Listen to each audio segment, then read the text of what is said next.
the very foundations of modern society. I mean, our institutions, our universities, even our corporate cultures. What if they're all just operating on a manufactured illusion? Right, a complete mirage.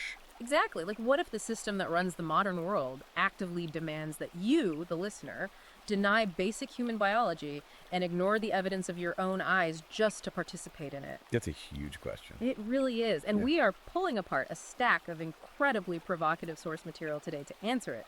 We are diving into a new, heavily polarizing, and intensely debated ebook called the Gynocentric Mirage, exposing the evolutionary dead end of the feminine consensus. And that's by Conrad Riker. Yeah, and it's quite the read. It's an absolute masterclass in uncovering the historical architecture of our institutions. Riker essentially takes you on this deep, methodical journey, starting way back with the foundational philosophy of Aristotle. Right, going all the way back to the ancients. Yeah, and then he moves through the intellectual shifts of the Enlightenment, and he maps out this highly specific blueprint of how, in his view, all these structural pillars were just systematically dismantled by cultural Marxism and modern feminist ideology. He definitely doesn't pull any punches. No, he doesn't. So if you're a man seeking to understand the foundational arguments of the manosphere or men's rights activism, or if you just want to understand the historical reality of patriarchal systems before they were supposedly captured, this deep dive is absolutely essential listening. For sure. But hey, before we even begin mapping this out, do us a huge favor. Like and subscribe to the show right now so we can keep bringing you these deep dives. And if you want to follow along with the source text as we analyze it today, I highly urge you to go buy the ebook right now. Yeah, you can grab it on Amazon Kindle or Google Play Books. Exactly. And make sure you follow the author for his uncensored analysis on Substack at Conrad Riker. So before we jump into the weeds here, we do have a very specific mission today, and it requires a crucial disclaimer for you, the listener. Right. Very important. This book contains highly charged political, social, and cultural commentary. Our goal today is not to endorse or take sides on these viewpoints. Not at all. Right. Our mission is just to impartially report on the contents of the text. We're mapping out Riker's worldview to help you understand the exact arguments, the historical data points he leverages, and, the philosophical frameworks contained in the original source material. Exactly. We're just the messengers here. So let's get into it. Riker's foundational claim is that modern society is an illusion. It's a facade draped over reality. But to understand why he thinks the house is built on sand, we really have to look at what he considers the bedrock. Right, where he starts building his case. And he doesn't start with modern politics at all. He starts with classical philosophy. Specifically, he roots his entire biological argument in the ancient Greek concept of telos. Yeah, tell us. So for the listener who hasn't sat in a philosophy seminar recently, how exactly is Riker weaponizing Aristotle to explain evolutionary biology? Well, Riker uses Aristotle to establish an objective, non-negotiable reality. So telos roughly translates to ultimate purpose, or inherent designed function. Okay. And Riker uses this analogy of a knife, which is really helpful. The telos of a knife is the act of cutting. A blacksmith forged it, they tempered the steel, they honed the edge for that singular function. Right, it's made to do one specific thing. Exactly. So if you take that knife and you try to use it as a spoon to hold soup, you aren't just being inefficient, you're actually denying the object's fundamental nature. You're ignoring reality. Yeah. And Riker takes this philosophical concept and overlays it right onto millions of years of human evolutionary biology. Oh, wow. Okay. He argues that human biology, which was forged by the brutal, unforgiving pressures of prehistoric survival, also possesses a rigid telos. So he's saying we have an ultimate purpose built into our DNA. Yes, the text posits that men and women have distinct biologically dimorphic roles that were optimized purely for the survival of the species. And what does he define as the masculine telos? According to his framework, it revolves around outward system building, physical protection, the extraction of resources from really dangerous environments, and logical order. Okay, so building the world and defending it. Right. And the modern societal illusion, Riker argues, is the mandated belief that these hardwired evolutionary realities are just interchangeable costumes. Ah, I see. And he traces the genesis of this illusion, this idea that biology is just a costume you can take off back to the 17th century, right? He targets John Locke's concept of the tabula rasa. The blank slate. Yeah, the blank slate. But Locke was an Enlightenment thinker. He was trying to explain how humans acquire knowledge, basically arguing we aren't born with innate ideas. Right, it was an epistemological theory. Exactly. So how does Riker connect a theory about how we learn math from the 1600s to modern gender ideology? Well, Riker argues that the concept underwent a catastrophic mutation. Catastrophic mutation. Yeah, Locke originally meant that a human mind is a blank slate regarding intellectual knowledge. Like you said, you have to learn mathematics. You aren't born knowing calculus. Right, obviously. But Riker asserts that Marxist sociologists and later modern leftists hijacked this framework, and they aggressively expanded it into the realm of biology. So they took it from the mind and applied it to the body. Exactly. They morphed the blank slate into a tool to claim that gender, behavior, and psychological predispositions are entirely social constructs. Oh, so in this hijacked version, we're all just formless clay. Right. In this theory, humans are born identical, and any observable differences in career choices, aggression levels, or familial roles between men and women are solely the result of oppressive societal conditioning. So it's all just programming. That's the claim he's critiquing. Riker outright rejects this. He calls it a biological fallacy that requires society to basically function in a state of mass psychosis. Mass psychosis, that's a strong phrase. But he doesn't just reject it philosophically, right? He actually brings in empirical data to back this up. He does. He points to this massive sociological test case where society literally tried to forcefully apply the blank slate theory, the Israeli kibbutz experiment. Yeah, the 1979 study by sociologist Lionel Tiger. This is completely central to Riker's empirical defense. Break that down for us. What were these kibbutzim? Israeli kibbutzim were essentially highly intentional, egalitarian, agricultural communes. Okay. The architects of these communities applied intense, systemic ideological conditioning to completely eradicate traditional gender roles. So they were actively trying to prove the blank slate. Exactly. And it wasn't just a suggestion, it was the structural rule of the commune. Men and women were assigned identical labor. Wow, identical labor. Yeah.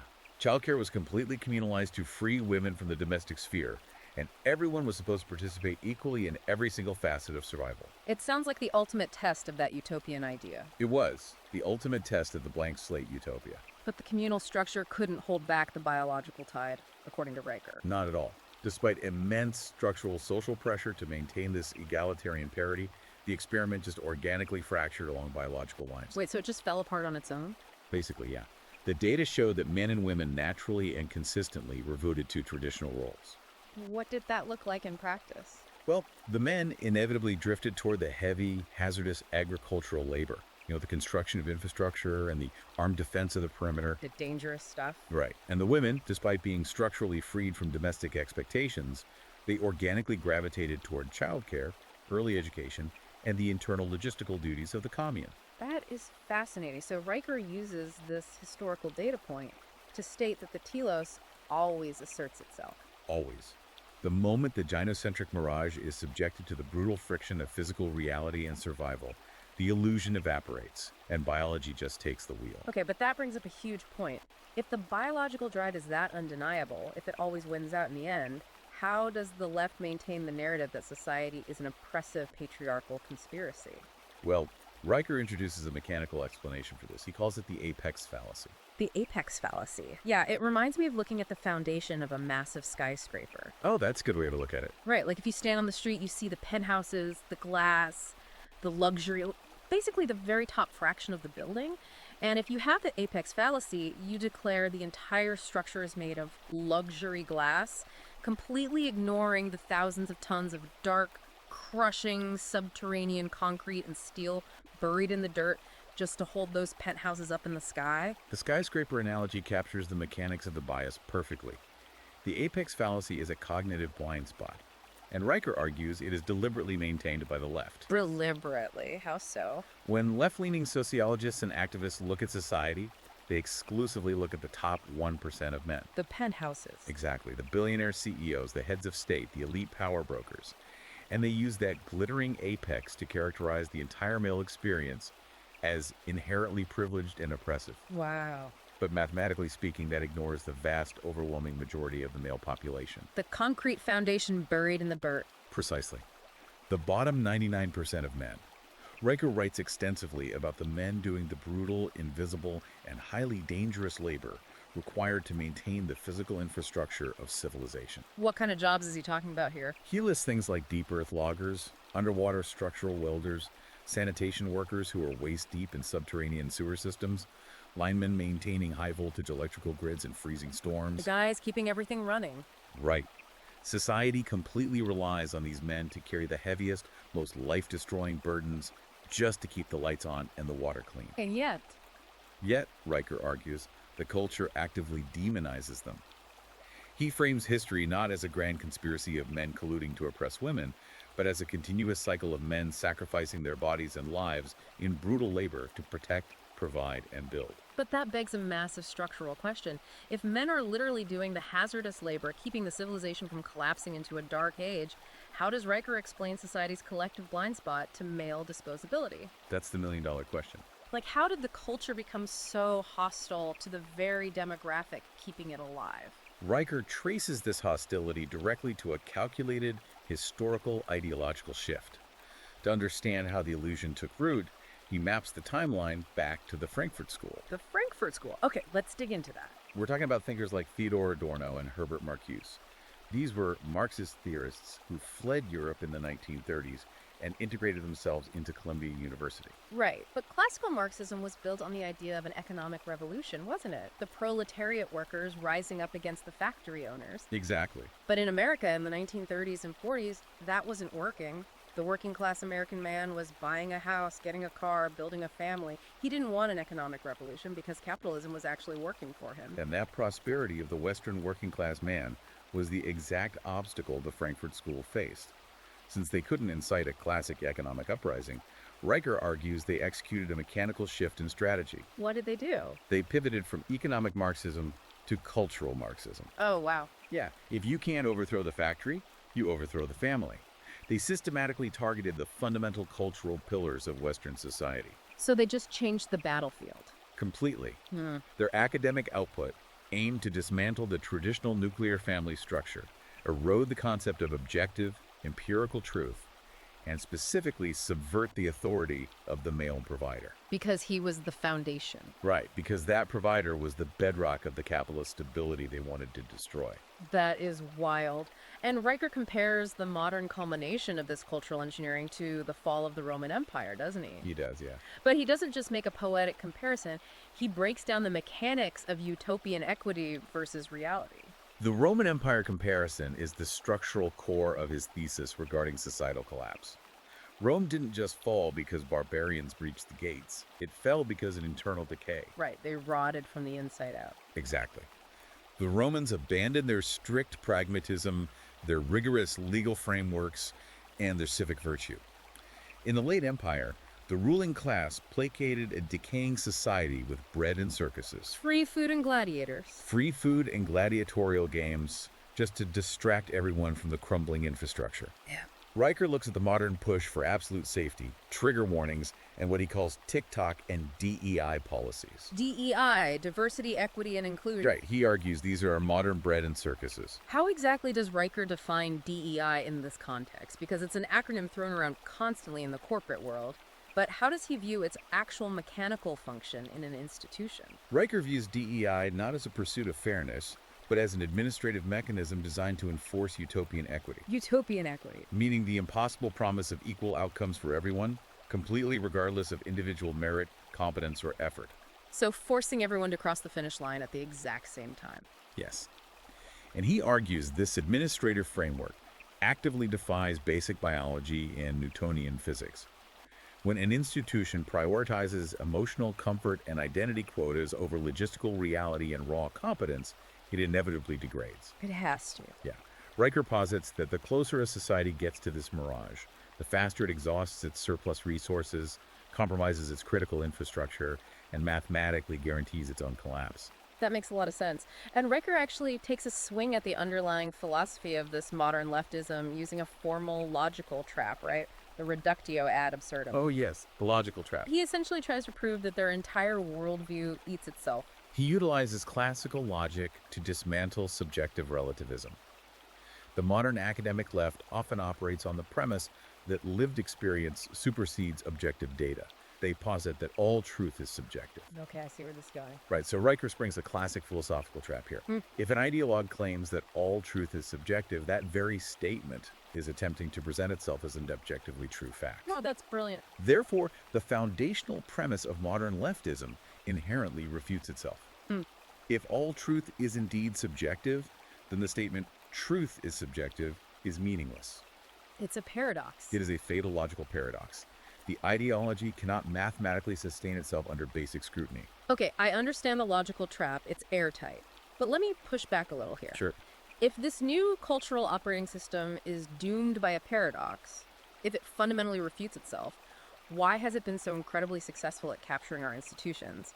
Like, how does a buggy, paradox-ridden software program manage to install itself on the mainframes of every major university and corporation? Riker's answer to that is really chilling. He argues the system doesn't require logical consistency to spread. It operates entirely on psychological subjugation and the manufacturing of artificial guilt. Artificial guilt. Right. It bypassed the logical mainframe and directly attacked the psychological hardware of the individual man, which transitions us to his analysis of how modern institutions pathologize natural male behavior. Oh man, the APA guidelines. Yes.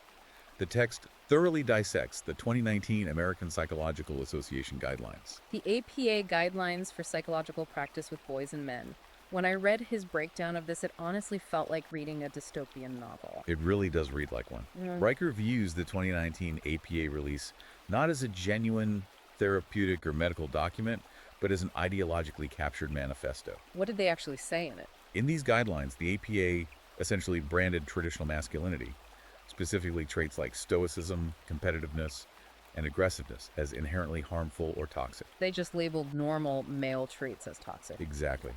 Riker frames this as the ultimate defeat of Baconian empiricism. Meaning Francis Bacon and the scientific method, right? The idea that we should objectively observe reality and gather data rather than starting with the dogma. Correct. Instead of objectively observing natural male biology and analyzing its evolutionary utility, the fact that male competitiveness literally built the modern world, the psychological establishment started with a preconceived Marxist conclusion. That traditional masculinity is a defective pathology that needs to be cured. Yes, they took the exact traits that ensure survival and classified them as a mental health crisis. That is deeply disturbing. And Riker points to actual CDC statistics to outline what he calls a silent crisis, right? And he frames these numbers not as an anomaly, but as mathematical proof of his thesis. He leans heavily into the CDC suicide demographics. Riker cites that for every 100,000 men in the United States, roughly 23 will end their own lives, 23. compared to about 6 women per 100,000. That's almost 4 times higher. It is. And he refuses to frame this purely as a mental health failure. Within his architectural analysis, these numbers are the exact predictable output of a culture that criminalizes male identity. It's the result of the system working as intended, basically. Exactly. Society structurally strips men of their Aristotelian telos. It still mercilessly demands that they provide absolute physical and economic utility, but simultaneously shames them for the aggressive and stoic traits that historically allowed them to shoulder those burdens. They want the protection and the resources, but they hate the guy providing them. That's the double bind. And you see this psychological straitjacket enforced in real time in the corporate world. Riker goes aggressively after modern HR departments. He doesn't see them as administrative support. He sees them as ideological enforcers. He absolutely does. Yeah. He views corporate America's integration of mandatory vulnerability circles, sensitivity training, and unconscious bias seminars as structural loyalty tests to the gynocentric consensus. Loyalty tests. Yeah. By forcing men into environments where they must performatively display emotional vulnerability and total compliance with subjective language codes, the corporate structure effectively neuters male ambition and dominance. So what happens if a guy just doesn't play along? Well, if a man chooses to sit quietly, internally regulate his emotions, and focus purely on objective output, which is just classical stoicism, the HR apparatus targets him. He gets a target on his back. Right. He is labeled uncooperative or a dangerous representative of toxic masculinity. Okay, this presents a massive practical dilemma. Riker demands that his readers build what he calls a stoic firewall. The firewall, yes. He tells men to aggressively refuse to trauma dump, to stop participating in these vulnerability circles, and to stop vomiting their inner lives out for public validation. Right. But practically speaking, how does the modern man process the crushing psychological burdens of life, family, and a hostile state without some form of emotional outlet? Is Riker really demanding that men operate as emotionless androids just to spite the HR department? No, and Riker explicitly clarifies this tension. He references Roman pragmatism heavily. He is absolutely not advocating for emotional suppression. He acknowledges that suppression leads to deep neuroticism and psychological fracture. Okay, so what is the firewall then? He is advocating for the dichotomy of control. That's a core concept from the Stoic philosopher Epictetus. Epictetus, who was actually a former slave, taught that you must rigorously separate what you can control from what you cannot. To control your own reactions. Right. You control your own logic, reactions, and immediate choices. And you accept that you cannot control the opinions of the mob, the state, or the HR bureaucracy. So it's a tactical application, not a lack of feeling. It is entirely tactical. Riker points to Marcus Aurelius writing his meditations while commanding legions amidst the blood and chaos of the Marcomannic Wars. Aurelius wasn't an android. He was managing profound stress. Yeah, you don't run an empire by having no emotions. Exactly. Stoic emotional regulation, in Riker's framework, is a shield against a psychological double-bind. When a corporate entity or media narrative tries to adduce guilt-shaming your strength while simultaneously demanding you fix their infrastructure, you categorize that input. You file it away. You maintain your logical frame, you secure your immediate environment, and you utterly dismiss the emotional hysterics of what he refers to as ideologically possessed NPCs. NPCs, wow. You don't eliminate your feelings. You just refuse to allow hostile institutions to weaponize your feelings against you. Man, that is powerful. Now, to understand how these corporate HR standards and these psychological double binds became the ubiquitous water we all swim in, Riker says we have to look upstream. We have to look at the factories producing the elite managerial class. For the universities. Yes, the universities. Riker argues that the Western Academy has undergone a complete and devastating betrayal of reason. Historically, the university was a patriarchal forge operating on the Socratic method. Right. Asking tough questions. It was designed to be an unforgiving arena of rigorous, highly confrontational debate aimed at stripping away falsehoods to uncover objective truth. And what is it now? Today, he argues, the structural architecture has been inverted. The modern university functions as a gynocentric safe space where the highest priority is the emotional comfort of the student body. Emotional comfort over truth. Exactly. And any data or biological reality that causes emotional discomfort is just systematically censored. Unbelievable. And Riker points to one specific, highly publicized historical event as the absolute zenith of this academic ideological possession. The 2006 Duke lacrosse case. Let's break down the mechanics of why this case is so central to his argument. The 2006 Duke lacrosse case functions as Riker's primary case study for institutional decay. 3 white male Duke lacrosse players were accused of horrific crimes by an exotic dancer. I remember this making national news. It was everywhere. And almost immediately, before any forensic facts were established or investigations concluded, the university administration and the national media completely abandoned the fundamental Enlightenment principle of innocent until proven guilty. They just threw it out the window. Entirely. And Riker analyzes why they abandoned it so eagerly. The answer, he argues, is that the accusation perfectly aligned with the prevailing intersectional narrative. Which is what? Female victimhood entirely crushed under the weight of white male privilege. So it fit the script. And he specifically targets a faculty letter known as the Group of 88, right? Yes. The Group of 88 was a coalition of Duke professors who signed and published an advertisement in the student newspaper. It heavily condemned the accused students and highlighted the supposedly racist and sexist culture of the team. Before any trial. Exactly. And Riker dissects the gravity of this. These 88 individuals were supposedly the highly educated, rational guardians of Western academia. Yet they eagerly prioritized a sociological narrative over concrete, airtight DNA evidence and heavily corroborated alibis. So they ignored the facts because the story felt right to them. Right, and when the objective truth eventually surfaced, completely exonerating the 3 men and proving the entire accusation was fabricated. Did they apologize? Mostly no. The ideologues within the faculty largely refused to apologize or retract their ideological stances. That is wild. For Riker, the Duke case proved that narrative now structurally supersedes reality. Academia is no longer an institution of empirical truth. It operates as an orthodox church enforcing ideological possession. He bolsters this claim by examining the academic peer review process itself. citing the grievance studies hoax. This proves that the system doesn't just passively accept bad logic, it actively rewards intellectual bankruptcy. Oh, the grievance studies hoax is an incredible example. It was a massive sting operation conducted by 3 researchers. They deliberately wrote absurd, methodologically flawed, and intellectually bankrupt papers. Absolute nonsense. Yeah, but they used thick, feminist, and intersectional buzzwords. And they submitted these fake papers to highly respected, peer-reviewed academic journals in fields like sociology and gender studies. And they got published. Many of them did. The most damning example Riker highlights is when the researchers literally took a section of Adolf Hitler's Mein Kampf. Wait, Mein Kampf? Yes.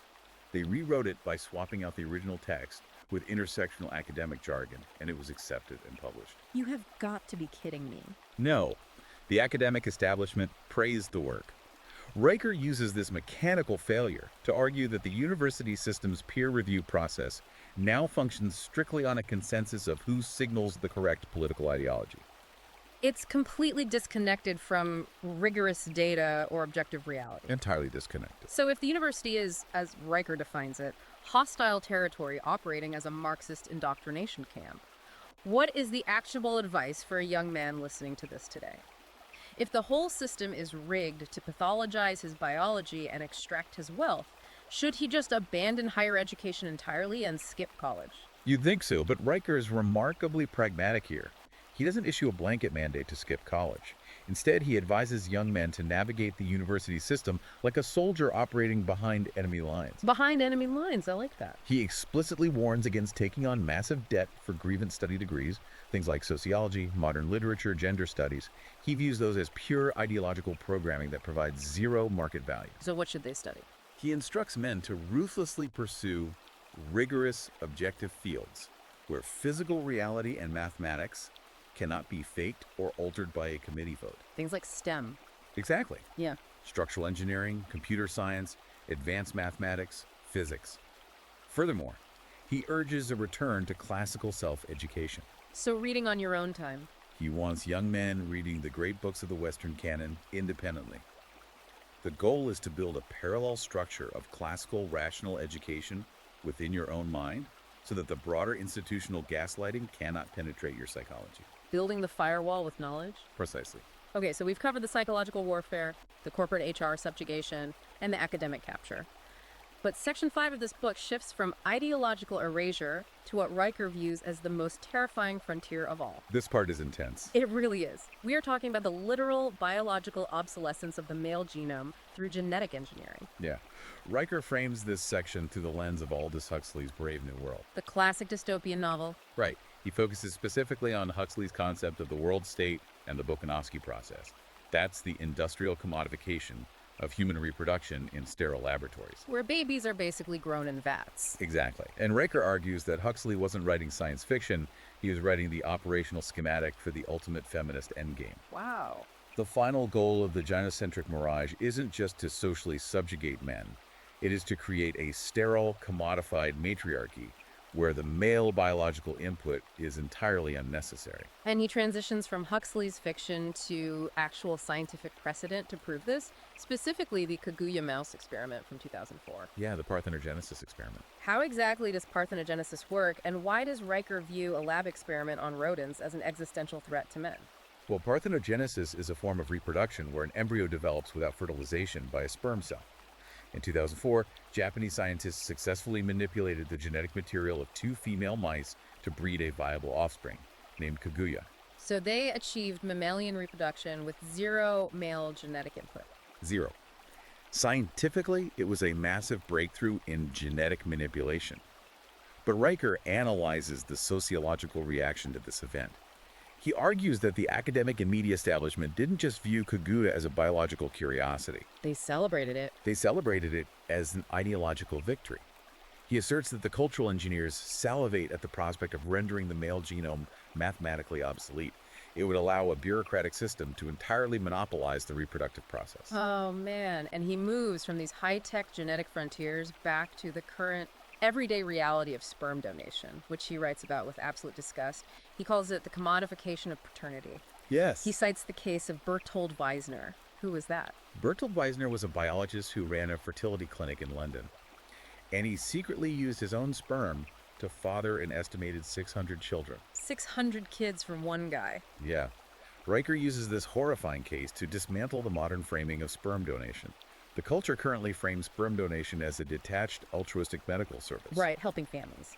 But Riker views it as a biopolitical weapon that completely strips men of their ancestral authority.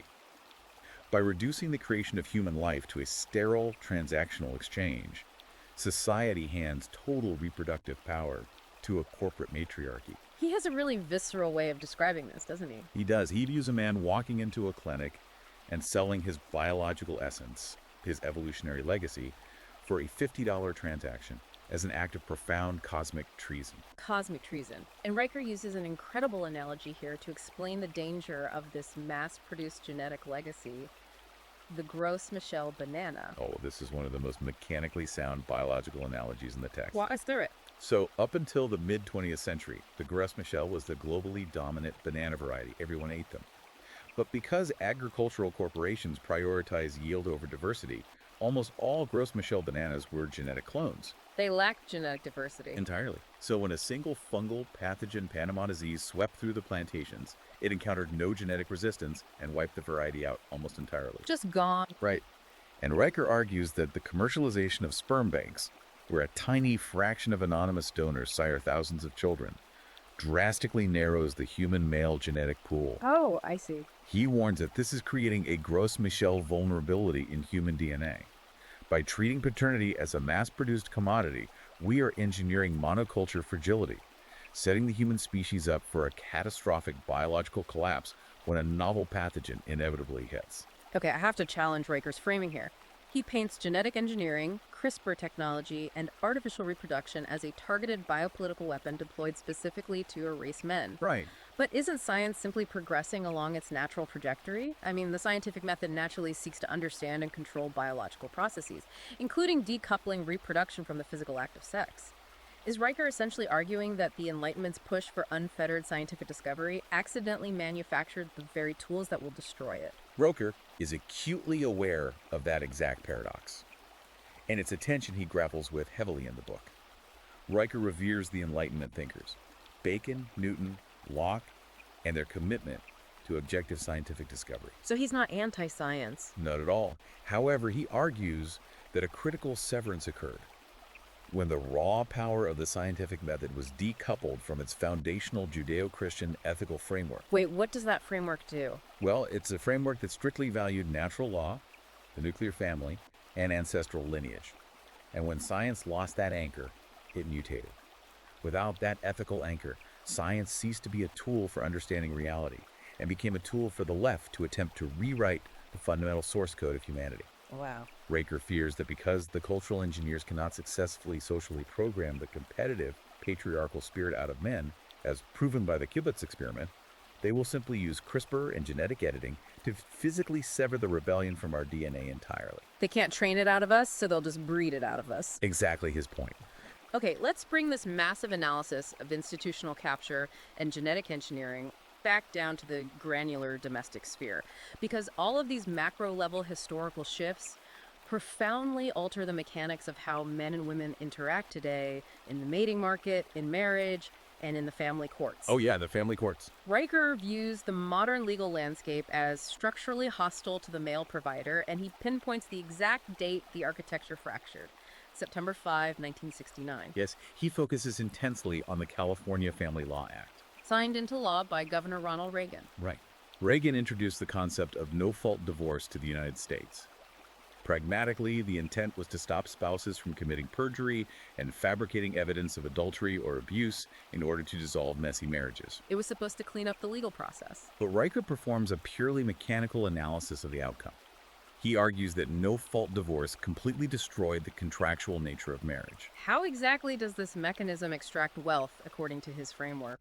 Well, before 1969, marriage was a binding legal contract requiring a breach of terms like infidelity or abandonment to dissolve and trigger a division of assets. You had to prove someone broke the rules. Right.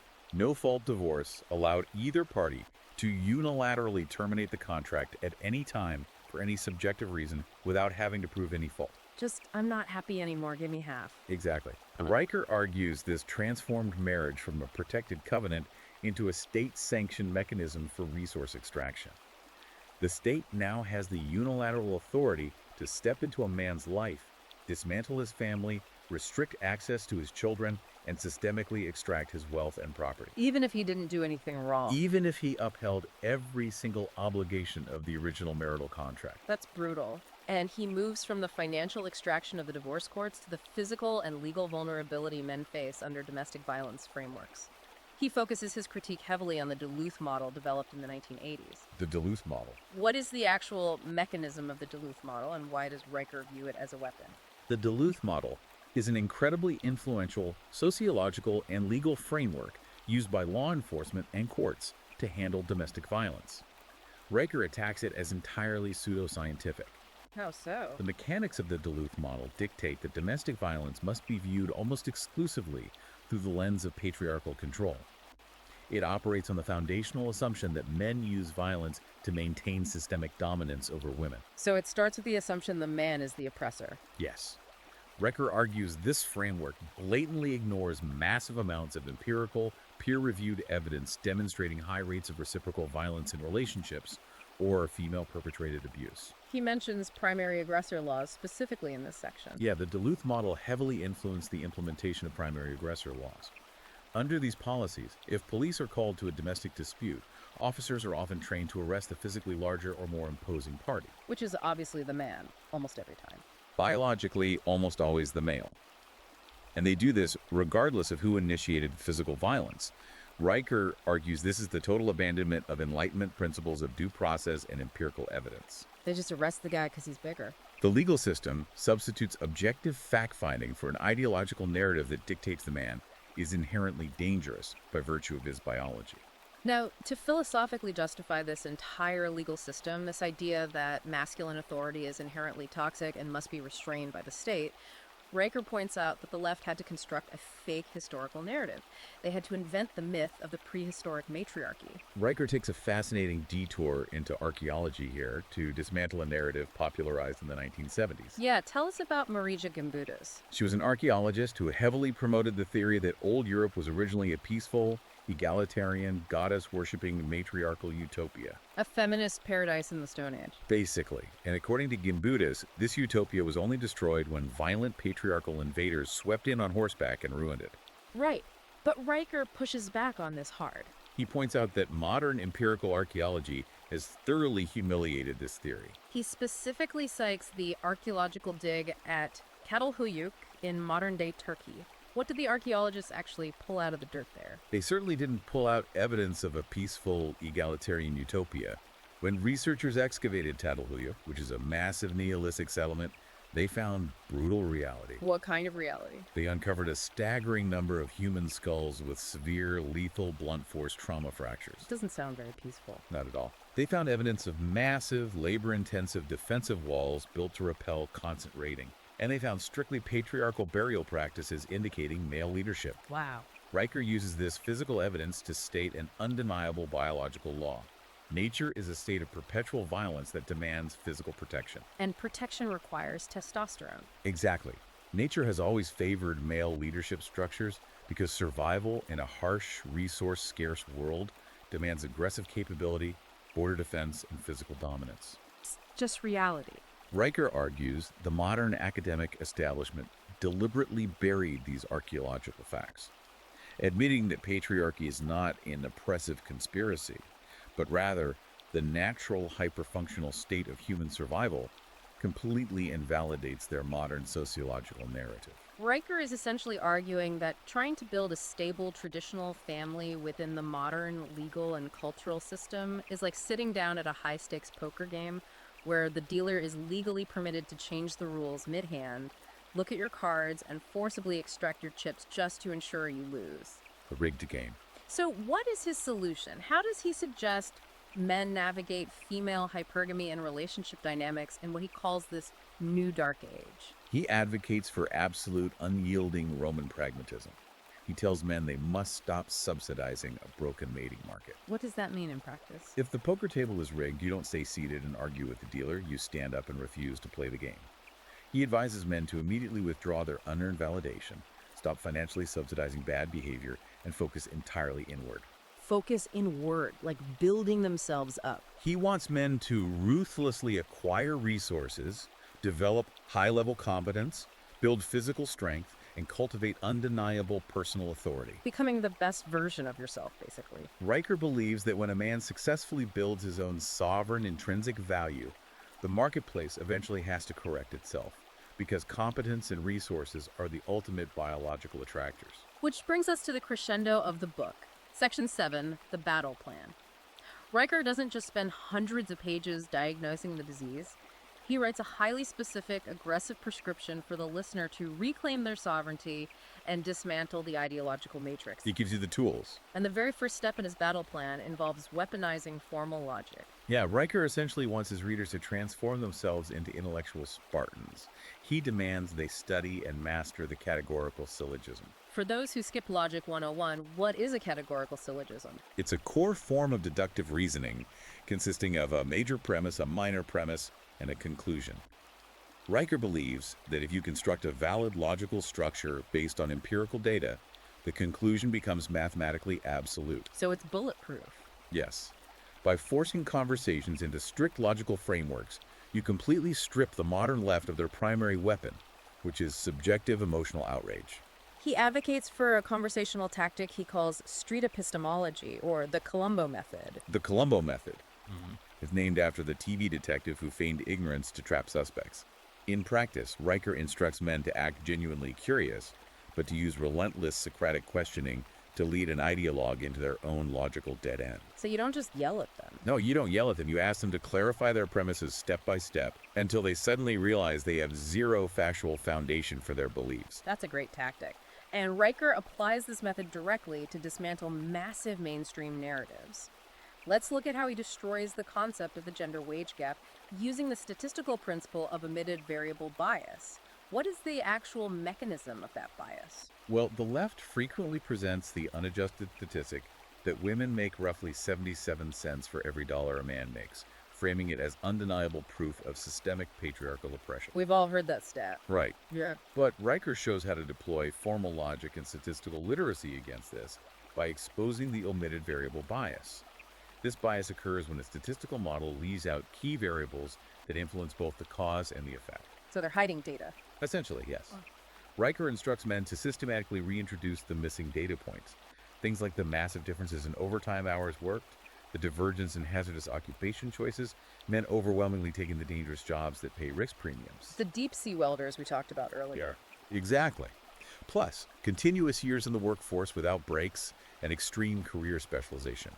Once you apply cold empirical calculation and account for these variables, Riker argues the 77-cent wage gap mathematically vanishes. It's just gone. He proves it is a statistical deception designed to manufacture grievance, not an actual conspiracy. He also provides a brilliant, highly effective tactical rule for engaging in any cultural debate, the no definition, no debate rule. This is perhaps his most practical piece of advice. Modern cultural engineering relies heavily on subjective buzzwords, terms like toxic masculinity, equity, fairness, or hate speech. They use those constantly. Riker instructs men that the moment an opponent uses one of these nebulous terms, you immediately halt the conversation and demand a strict, empirical, operational definition. Make them define their term. Exactly. How is toxic being measured? What is the exact mathematical threshold for equity? If the opponent cannot provide a shared objective taxonomy, Riker says you must refuse to debate. Because there's no point. Right. By forcing the ideologue to provide an operational definition, their entire argument usually collapses instantly into a pile of subjective emotional demands. But the ultimate solution Riker proposes isn't just winning arguments at dinner parties or on social media. His endgame is total structural withdrawal. He wants men to build parallel economies and sovereign corporations. He roots this final solution deeply in the Enlightenment ideals of John Locke regarding the sanctity of private property and the fruits of one's own labor. Okay, bringing it back to Locke. For Riker, the ultimate revenge against a gynocentric extractive society is total financial, physical, and psychological independence. What does that blueprint look like? He outlines a blueprint advising men to build lean, freelance businesses, master high-value blue-collar trades that cannot be outsourced or automated, hold decentralized assets like cryptocurrency, and form private, vetted networks of highly competent men. Building a new system. You create a parallel economy where empirical confidence is the only acceptable metric. By executing this withdrawal, you systematically starve the bureaucratic beast. You legally minimize the tax dollars they can extract from you, you remove your fiscal labor from their corporate structures, and you withdraw all psychological validation from the state. I see a profound philosophical tension in Riker's final advice here. Throughout the entire book, he endlessly praises the Roman pragmatism of building vast, enduring, magnificent societal systems. Right, the aqueducts, the laws. The aqueducts, the rigid legal codes, the global empires. He views system building as the highest expression of the masculine telos. Yet his ultimate advice to modern men is to essentially go off-grid, stop subsidizing the state, and build small, parallel structures hiding in the shadows. By abandoning the major institutions, isn't he essentially conceding defeat? Isn't he handing the keys of the main civilization over to the very ideologues he says are driving it off a cliff? That is the most critical question to ask of Riker's framework, and he anticipates it. He addresses this through a concept he calls the historical cadence of societal collapse. Historical cadence. He emphatically argues that he is not conceding defeat, he is accepting mathematical reality. Riker believes the collapse of the current institutional system is no longer preventable. It is mathematically guaranteed because it has structurally decoupled from the laws of physics and biology. So it's already over. Just as the Bronze Age palace economies burned to the ground, and just as the Western Roman Empire shattered when it abandoned its foundational civic virtues, our modern iteration is currently in its terminal phase. You cannot patch a crumbling skyscraper if the foundation itself has turned to sand. Riker's strategy of building parallel, sovereign structures is about preserving the flame of objective reason, engineering competence, and historical truth. He believes that when the Gynocentric Mirage inevitably consumes its last surplus resources and the physical infrastructure catastrophically fails, the men who have quietly built these sovereign, highly competent networks will be the only ones equipped to survive. They'll be the only ones left standing. They will step out of the ashes, forge the new patriarch, and begin the brutal work of rebuilding civilization on the bedrock of objective truth. The sheer depth and uncompromising nature of this text is staggering. We have covered an incredibly dense, mathematically focused, and biologically deterministic worldview today. Conrad Riker's book, The Gynocentric Mirage, is deeply polarizing. There is absolutely no doubt about that. Definitely not for the faint of heart. No. But whether you fundamentally agree with his conclusions or vehemently oppose them, you have to acknowledge that it is a meticulously constructed, highly intellectual architecture of the red-pilled manosphere's philosophy. It systematically connects the dots from ancient Aristotelian logic through the machinations of the Frankfurt School, all the way to the vulnerability circles in modern HR departments in a way you rarely hear articulated with such cold precision. It is a profound and thorough rejection of the subjective emotional consensus. Riker demands a return to hard empirical data, historical precedent, and biological reality. And as we conclude this analysis, I want to leave you, the listener, with a final provocative thought to mull over, building directly on Riker's warnings about our societal infrastructure. Let's hear it. If a civilization entirely decouples its definition of truth from its actual physical survival mechanisms, if a society structurally decides to value emotional consensus, identity quotas, and subjective lived experience over the cold, harsh, unforgiving logic required to keep the high-voltage power grids running, the subterranean sewers clear, and the physical borders secure, at what exact moment does the physical infrastructure finally realize the philosophical foundation holding it up is gone? That is an absolute chilling thought to end on, and a perfect encapsulation of the stakes Riker lays out. If you want to understand the deep history of our institutions and explore these concepts further for yourself, you need to engage with this source material. Please take a second right now to like and subscribe to this channel so we can continue bringing you these massive deep dives. Go to Amazon Kindle or Google Play Books right now to buy The Gynocentric Mirage by Conrad Riker. Read the data, study the history, and analyze his frameworks for yourself. And make sure you follow him for his ongoing uncensored analysis at Conrad Riker on Substack. Thank you for joining us in the deep dive. We will see you next time.